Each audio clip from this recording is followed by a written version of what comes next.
Welcome, everyone. I'm Laura DeFranco, the CEO of Brave Healer Productions, where we have a mission to wake the world up to what's possible for healing, one brave word at a time.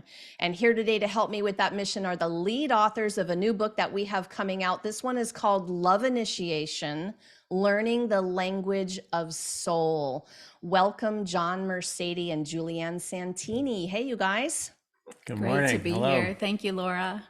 So, you guys, this was a special project. Our authors traveled from all over the world to Egypt, where we spent 2 weeks together exploring sacred sites with Egyptologist Emil Shaker and his phenomenal team and guides. It was a transformational experience, and the book is going to have an extra special energy for our readers. Meet Julianne Santini and John Mercedes. They are a nurse and an engineer turned light Sherpas with over 50 years of collective experience as energy practitioners, master teachers, and sacred adventurers. They offer a strong and steady presence for anyone on stormy spiritual seas. They're ever ready guides for the inner and outer journey. So, Julianne, let's start with you. What's the Yes. why behind this book? Tell us that story. Oh, well, it kind of starts with you, right? You're part of our why. So we were down in Teotihuacan with you, with Shaman Hart, Stephanie, and Jeremy. And we were down there on your first adventure book.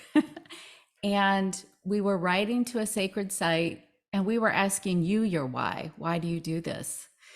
And we were so amazed and really touched by your desire to get the healing practitioners, master teachers, their words, their brave words out into the world. And that really spoke deeply to us. We love, helping the people that are helping the people. We love teaching healing arts practitioners, giving them space to do their work, helping them open centers. And when we heard what you were doing, we felt like, wow, this gives them another way to reach the world. And so we were an automatic yes for that. And we thought, hey, crazy idea. Where can we do this? Where would have the biggest bang? Who knew what we were signing up for then, Laura, right? But Right. Egypt, that great pyramid, throat chakra of the planet. If you bring a group of brave healers to this space, what words are going to want to be spoken at this time for humanity? And we are going through such big changes on the planet, huge. And so our intention behind that was really, what if we could go through all of these initiations, both personal and connected and collective, through the eyes of love? Could that make a difference for us and for humanity? Yeah. Mm-hmm. John, what do you want to add? To see everything through the eyes of love is not really what people might think. It's like looking at whatever happens and say, what's the higher purpose behind that? Egypt is great because it downloads energy like crazy into people, and it'll happen without their necessarily knowing it at the time, but it will be in there, and it'll be like those files in the computer that, oh, I remember when this came in, and you go at it again with new eyes and you say, that's what that thing meant in my life 10 years ago, 5 minutes ago, whatever. It gives us this opportunity to see things from a higher perspective, so to speak. So, John, what's the most important thing that you want people to know about the language of soul? Well, there's a lot to know about soul because the soul actually is many voices, right? At the highest level, soul is and if we talk with just ordinary words, soul is kind of like the child of the Father God and the Mother God. Or if we want to look to physics, we can say it's the emptiness and the matter coming together. So there's this energy that's bringing the soul together, and it is the union of spirit and matter. And then it takes an individual form, and then it comes into the personality form. So there's so many layers to understand about soul before we even start talking about the language of soul. The language of soul itself is going to be curious. It's going to say, how can I get this personality, John, to think about this in a way that will open him up beyond perspective that he's had his whole life? Now, my background it was always about refining something, building something, refining something, racing cars, whatever. But then something shifted and soul came in and said, hey, there's another aspect to life here that is purpose, that is beyond the form, that's beyond the feelings. It's about life purpose. So what I would want people to know, what I like people to know, is that soul is much, much bigger than they might think. And it opens up all kinds of possibilities when we just look at it and say, isn't that interesting? That's something that I can learn. Yeah, curiosity is such a mark of a master. I love it. I love it so much. Julianne, what do you want to add to that? If you're going to add anything else, this language of soul speaks in so many different ways. What else do you want to tell us about that? Learning the language of your soul really gives you access to truth, your truth, right? And when we got together and we were talking about different names for the book, we were even talking about mastering the language of soul, right? Everybody wants to be a master, but it's like, I can give you, Laura, or you, John, methods for different ways and ideas and examples from my own sharing, but we really each become our own master in that connection with soul. And so if you're, each of us have a different way, a different way to connect to that. I know yours is through writing, that soul language comes through. For me, it's dreaming and working with signs and omens. And it's like, if you're out there listening, I don't know what my language is. Look at what always works for you. Like no matter what is going on in your life, and lean in so hard there, because that's going to be the manna from heaven. Really, it is going to get you to that next place, the next place. And that learning the language of soul unfolds like that lotus flower in Egypt, petal after petal after petal. I love it. You're making me write right now. In terms of learning the language of soul, you guys, look at what always works for you. I love that, Julianne. And understand it's evolving, right? Because what works today may not be it will still work tomorrow, but it may not be the reason you're doing it. So this is what we notice. It's like, oh, there's the form, there's the feelings, and then there's the purpose. And sometimes we humans get stuck in that forms and feelings aspect of life, and the thoughts are part of that forms and feelings thing. And we don't go on, what's the purpose that I can offer to humanity through this? We're only talking about just little things here today, you guys. Right. It was interesting. It was interesting, speaking of purpose, being in front of the Sphinx together as a group, and everybody was sharing, in a sense, their purpose or their energy of love that they were offering right there at the paws of the Sphinx. There were so many levels to this trip and project. Well, so you ESP'd my next question that I was going to ask you, Julianne. So travel, you guys, transformational for so many reasons. Julianne, inspire us with another one of the powerful moments you remember from Egypt. I'm going to ask you for one. I know there were like a million, but give me one good one. I will agree that the Sphinx was like one of the phenomenal ones, you guys. So I can't, it's hard to take away from her first share as we walked in the pitch dark under the full moon with no other people around and stood at the base of this. It's so hard to describe it, but I'm going to ask Julianne to give us another one. Okay. For me, this trip in Egypt wasn't so much about the places, and being there in the dark and seeing the immense structures, but it was really feeling into that energy of love that was carrying us and that was moving us through the spaces. Every time we enter into one of the temples, we're stepping into what the Egyptians would consider the body of God. And so imagine yourself stepping into one of the temples that has not been open for a very long time. And it has been cleaned during COVID. And the hieroglyphs are amazing. So this was Sparkling. a temple of Khnum that I hadn't been in the last time I was there. So the vibrancy, the access, the hieroglyphs, you know, it was almost like the voice of God speaking to you. Khnum is the deity related to like the potter's wheel. So it's about creation, but it's also about dismemberment of the form and rememberment. So imagine going in and being able to dismember anything that you don't want to carry forward or baggage from eons ago, you know, in our ancestry. Like sometimes I'll have trouble with computers, and John will just say, well, just turn it off, turn it back on. So we literally had one of our participants had a love initiation where she went down and then came back. And that was a really classic energetic dismemberment and rememberment.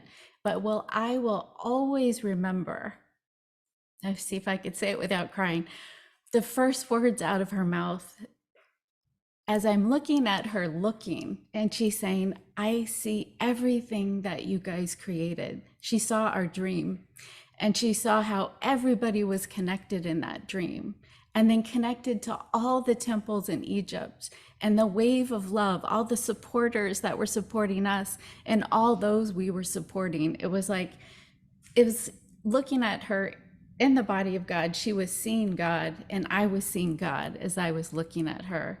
So it's God seeing God. And, you know, after those moments, what more is there? You know, it's just. Yeah. Oh my gosh. All right. John, how about you? What was a moment? It's hard to just talk about one, but what was yours? Yeah, the moment that comes to mind is something that would repeat from place to place to place. It's the moment when the lights go on for somebody. Mm. That aha moment where they may be silent, they may be speaking, they may be just in awe of what's in front of them, but something will happen, and I can watch them like soften. I can watch them open up to a new possibility. And that moment was maybe expressed to me a little bit later. They said, you know, when I was there at the temple, sitting, watching you sit next to a meal, something came to me that I hadn't thought about for 10 years. So that was one of those aha moments, one of those lights going on moments that are there's such a gift for the person and a gift for me to witness. And as the witness, we're really anchoring it for that person. So those are the moments that I really remember, because there's quite a few of those moments of lights going on for people. This is so perfect because the next thing that I want to ask you relates to awareness. And John, I know you know this. You know, one thing that's crucial to this journey is your awareness practice and mindset. The way that you show up in Egypt on an author's journey open to magic, like, Mhm. you know, many of our master author teacher expert people have devoted their entire lives, like you both have, to this journey and to this exploration and the practice of awareness. Tell us about how you've curated your own practice, and what do you want other people to know about this practice? Yeah. Well, awareness, there's so many levels to awareness, just like I was talking earlier about levels to soul. Mhm. Awareness is the willingness to look at what's in front of you, right? First, you have to be willing to look at what's here, right? And then the intelligence to say, oh, this could be that, but what else could it be? To be curious, that curiosity, I'm going to use that word a lot, that curiosity must be there with awareness. Another thing about awareness is where we're looking from has to change. Otherwise, we're doing the same practice over and over again. And I joke a lot of times because I'm a skilled craftsman, and I'd have people work for me from sometimes, and they show up saying, I've got 10 years of experience. And then I watch them work for about a half an hour, and I realize they have the same experience for 10 years. They don't have 10 years of experience. They have the same experience 10 times, so to speak, for 10 years. It's the same with awareness. We have to add to our awareness practice our enlightenment practice. Right? That's a big word, but basically it's that sitting Mhm. still and experiencing yourself more than your thoughts, more than your feelings, and to raise your level of consciousness through meditation or through other practices that allow you to still the mind. So awareness is great. It's a great practice. We need to be willing to look. We have to be in a place where we're not judging what we're noticing. When we start to raise our consciousness level, we don't get distracted by what we think we're seeing. We're curious about what's really there. And often we're looking at the reflection of light instead of the light itself, right? What do I mean by that? Sometimes someone will be talking to us and we're thinking, oh, that person was being so rude to me. They were really looking at the reflection, either the reflection of that person or the reflection of themselves. They really weren't looking at the message, which is light. Light will always be the truth because it can't be deceptive. It just goes. I mean, light's just light. So we need to be looking for the light and whatever we're becoming aware of and say, huh, there's something else here for me. Julianne, what do you want to add? Let's see. For me, awareness goes also with acceptance and trust. So, awareness to really just see what's there. And, a lot of times we see something, we don't like it, a life situation, or we're struggling against, or we're struggling to attain, or something. And then if we can move into the place of acceptance, this is what's here now, and see the truth in it and trust it has arrived for a purpose, a really big purpose, then all of a sudden we're back in flow. That's huge. And so it starts with awareness, acceptance, and trust. And then we're back on the Nile again, you and I, in that meditative flow. Well, You're speaking reminding of, me of the teachings we did around the accept, allow, trust. That was one of the programs we did a while ago. So, pardon me. yeah, beautiful. Yes. Um, and speaking of floating down the Nile with all these beautiful people, authors, I just have such a huge thank you to the co-authors who joined us. Not only did they say yes to this journey, this adventure, but they also said yes to attempting to get that inner world out onto paper for our beautiful readers, right? Julianne, what do you want to say to your co-author cast today? You're magical. I mean, I just, just angel tears, really. Each of you so beautiful. um, for all of you that get a chance to read it, these books, these powerful stories, I mean, just put your hands on the page. There's such big gifts underneath the energy there for each of you. Each one had to really dig in deeply, to put these words down on the page, and everything that they gained in the process is energetically there available to you. And so thank you so much. We're just so grateful to be on this journey with you. Thank you. Want to add anything, John? um, I admire the willingness that they showed up with, the willingness to tell stories they didn't really want to tell at first, weren't sure that they could tell, and the willingness to stick with it even through all of the churning that was going on for them. We spent a lot of time with the authors who were calling us in advance, and I'm sure that you've been through this a lot with your authors. It's like, wow, I don't know how to say this in a way that won't hurt this person, or that will blow up this thing, or whatever. And yet they found that way to tell the story that was their true, authentic story, and also without any repercussions that they're concerned about, right? So it was like a big evolution for them, in essence. And I think we all face that when we write in this type of format. Yes. Again, the gratitude from me too, you guys, if you're listening, is huge because I know there's a piece of you that might not have realized what you were signing up for and putting these beautiful stories in a Mhm. book and deciding to allow the world to read that. You know, it's quite a journey to get to the point where you're published, and there's such huge gratitude and congratulations to you for making that step on your journey. So John, you know, you two have a lot going on aside from this book. We're going to be publishing on or around January 22nd, but tell everyone a little bit more about what you guys are up to as a business and your offerings and all the other things you have going on. Well, geez, that's a good question. Well, we've been in this world of transformation, professionals and conscious transformation with people, and healing, energetic healing. So one of the things that we do is we teach people how to become a healer, to be certified in a particular healing modality. We teach people how to work with the energy of shamanism and the shamanic journey. Um, Alongside of that, we also have private sessions for clients that want to understand their life in a new way. Hey, I'm always stuck with this, or this thing is ready to explode.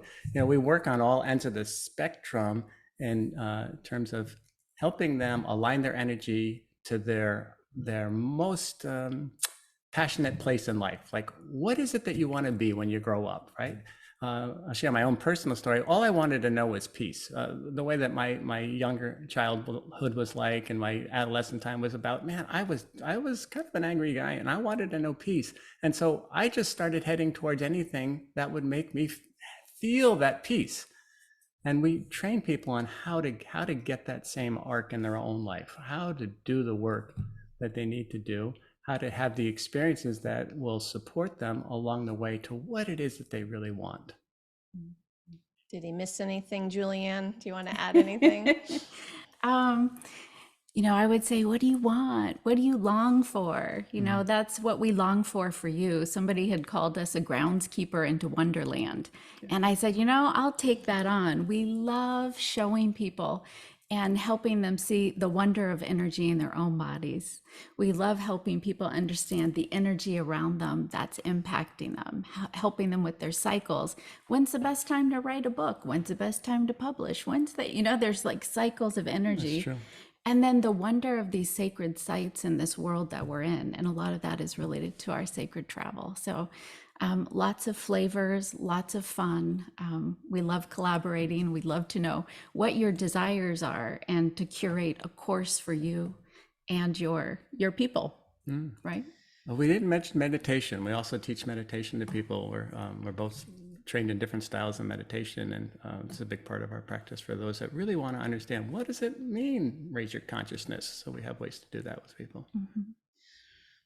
So when you guys visioned this project, you went well beyond, hey, we're going to do a book together. You were starting, I don't know, a year in advance or even more. And I wondered if you would just start, give our listeners an idea of what's behind this. There weren't just our co-authors.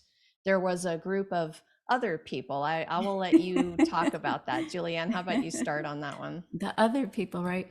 Well, it's interesting. About a year and a half ago is when we rolled out the ask and said, what healing arts practitioners, world servers want to step forward onto the stage of love initiation and walk the initiate's path and see what's there and what wants to be born. It was kind of a bold ask, right? And I don't know that any of us really knew the fine print at that time. And we had some people come in to the trip because there's a big arc, so things happen in people's life.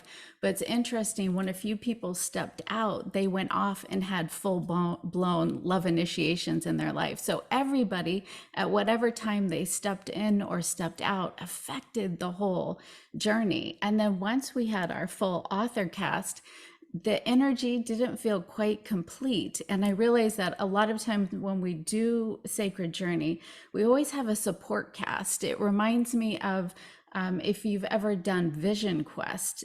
When people are sent out onto the land, there's a group of people that stay behind and tend the fire and say the prayers for the people. So we had a group of supporters that was just as big as the group of travelers. And each one of them in their own religious, spiritual upbringing, longing, prayers, sent their blessings, from despachos to moon pipe ceremonies to working with the ancestors and descendants to Reiki. Our first Reiki teacher, over 20 years ago, sending Reiki for the group. I mean, just an amazing cast of people to keep energetically supporting and helping us build this wave of love. And then on top of that, as if that wasn't enough, we kept getting, little tickles from people saying, "Hey, we really wish we could go with you."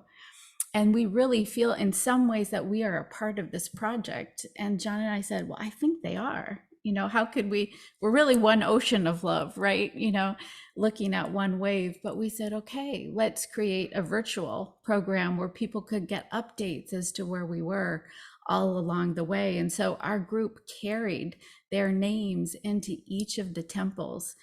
And it's interesting. We had what was going on during the daytime for all of us. And then at nighttime would go back to our rooms, and usually somewhere between 1 and 3 a.m., I started getting all these emails, and it was from the group of supporters being very aware of the energy that was coming in for the group, what was going on for us. Even like we had the conflict in Gaza also going on at the same time. This was big energy, right? And then we had also the people that were being carried, and some of them might have just gotten a new diagnosis, and how amazing to be carried during that time, or a breakup in a relationship, or maybe they just wanted to lean in and really be present with the energy of soul for them. So it was, I have no word. You start to have no words for it anymore, right? Definitely. It was huge. John, do you want to add anything to that? Well, we could talk about this all morning. I know it. When we create these types of journeys, we build it energetically first, right? What is this? What's the energy of this program look like? What's the intention, mission, purpose? Those types of things, very, very big. We want to be working from that highest level we can work. We had a teacher once that would say, the higher the dimension or the higher the consciousness, the greater the leverage.